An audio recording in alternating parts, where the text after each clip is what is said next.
Coming up on Torrance Today, it's official. Rugby Week is coming to our city soon, and preparations are underway. Arrest from the air. Torrance PD catches a suspect using a drone. And speaking of, how about an underwater drone? One Torrance tech company has the goods to get it done. All this and more coming up right now on Torrance Today.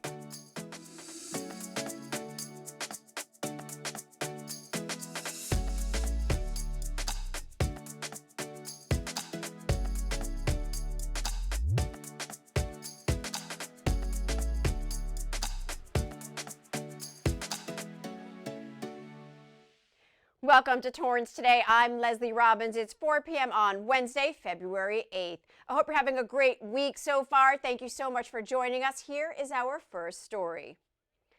There was a lot of ground to cover at last night's City Council meeting. First up, Rugby Week. Council members made the proclamation that the week beginning Monday, February 20th will be Rugby Week, ending that weekend with the HSBC World Rugby 7 Series to be played at Dignity Health Sports Park.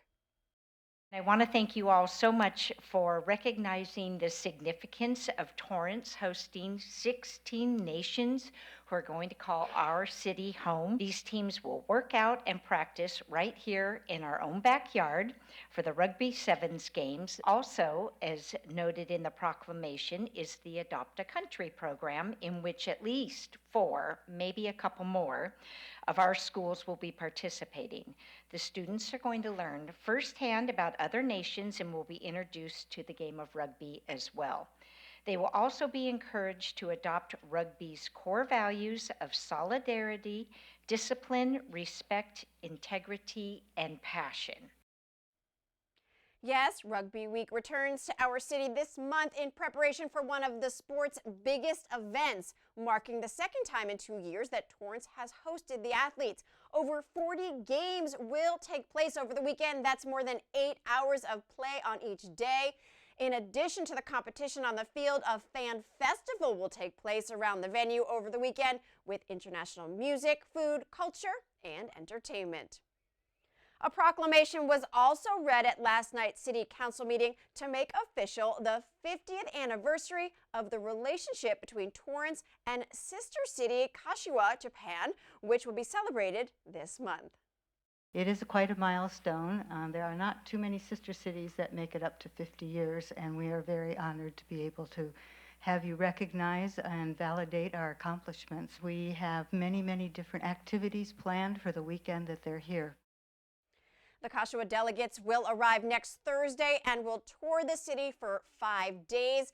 One of their stops will be the Friendship Festival, which takes place on Saturday, February 18th at the Armstrong Theater. The event will feature past cultural exchange students who are now highly accomplished performing artists. The event starts at 7 p.m. For tickets, visit torrancearts.org.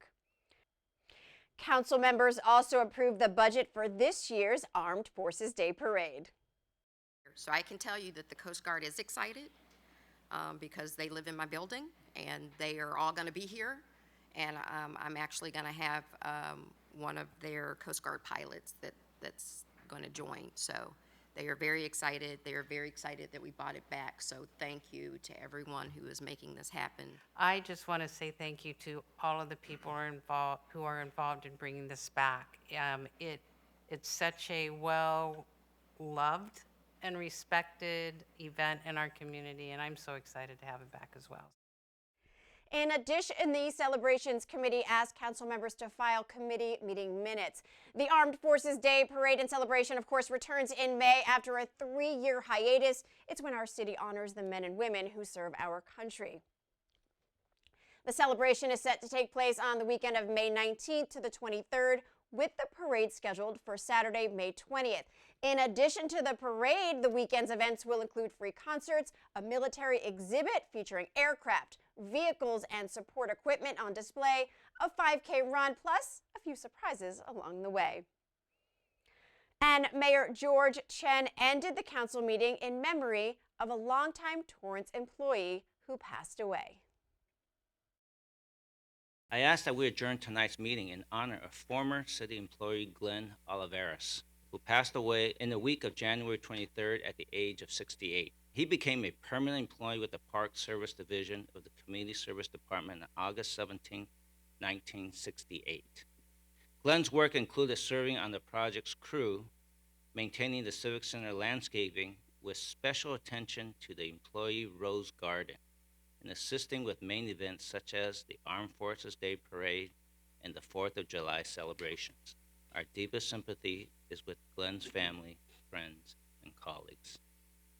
Glenn served the city for 35 years before his retirement on February 11th, 2022.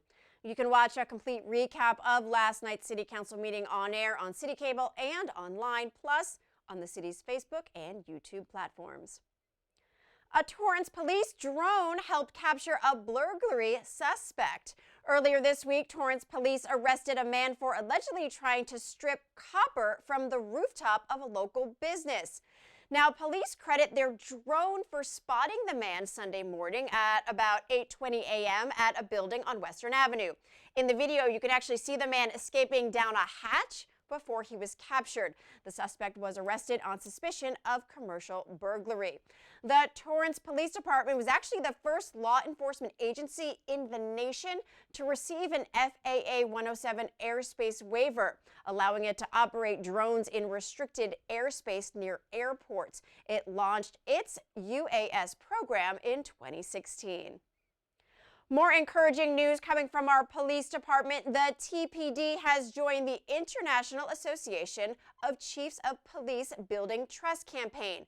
This campaign seeks to enhance the trust between police agencies and the communities they serve by ensuring positive community police partnerships that promote safe, effective interactions, create strategies to prevent and reduce crime, and improve the well-being and quality of life for all. TPD has taken the pledge to implement key policies and practices over the next 36 months. Police Chief Jeremiah Hart tells City Cable, quote, "Together we can continue to make progress toward a better and safer future for all. It truly is our job together." Well, do you have a knack for making the best chili? Smog City West wants to know about it. The local hotspot is hosting the Great Chili Potluck. Head on over to the famous watering hole to taste some chili and watch friends and neighbors compete to see whose dish reigns supreme. There are actually prizes if selected.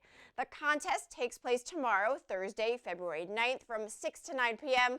Sign-ups have already closed, but visit Smog City West to watch the contest go down. It's located at 22755 Hawthorne Boulevard. If you have a little lady in your life, how about setting her up on a princess playdate? You heard right. A company called Enchanted Creations LA, which creates magical interactions for you and your guests, from birthday parties, playdates, meet and greets, and makeovers, is bringing Rapunzel to Torrance on Sunday, February 12th. That's Super Bowl Sunday. The location is held at a Torrance park, but it's actually a secret exactly which park it is. That detail is sent after booking for privacy.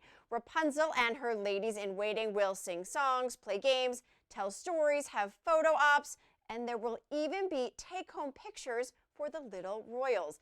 Now, there are 2 time slots, 11 a.m. and 1 p.m., and ticket sales end this Friday.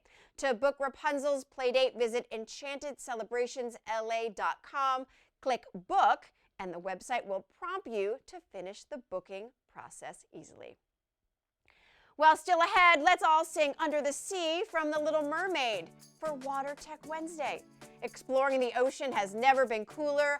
Go inside a local tech company that is changing the way we see the sea when we come back in 60 seconds. Bring it.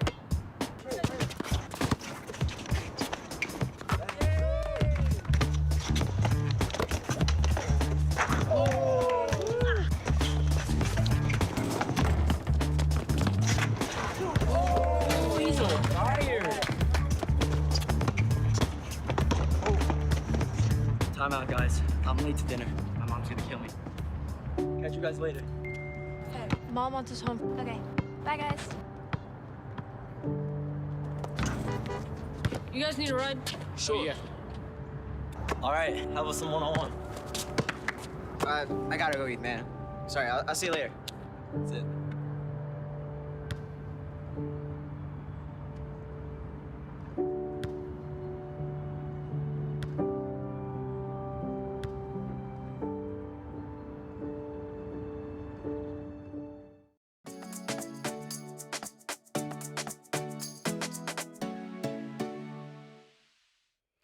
At the end of every episode of Torrance Today, we want to share a positive story that fits the theme for the day. On this Water Tech Wednesday, I'm introducing you to a technology company based here in the city that is dedicated to the future of marine robotics. Welcome to Blue Robotics.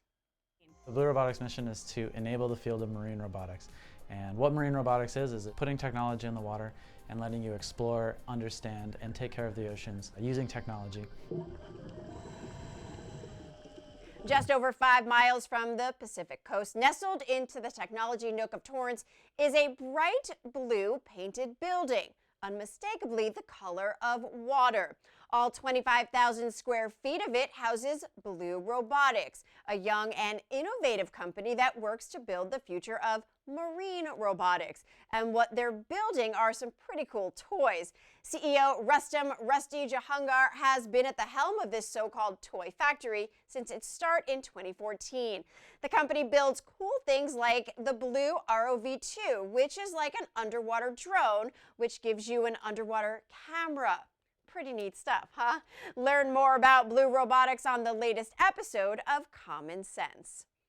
Well, that is our show for today. Let us know if you have a positive story to tell by emailing us at torranceToday@torranceca.gov. Thank you so much for joining us. We'll be back tomorrow with more news from and for our Torrance community. Have a great day.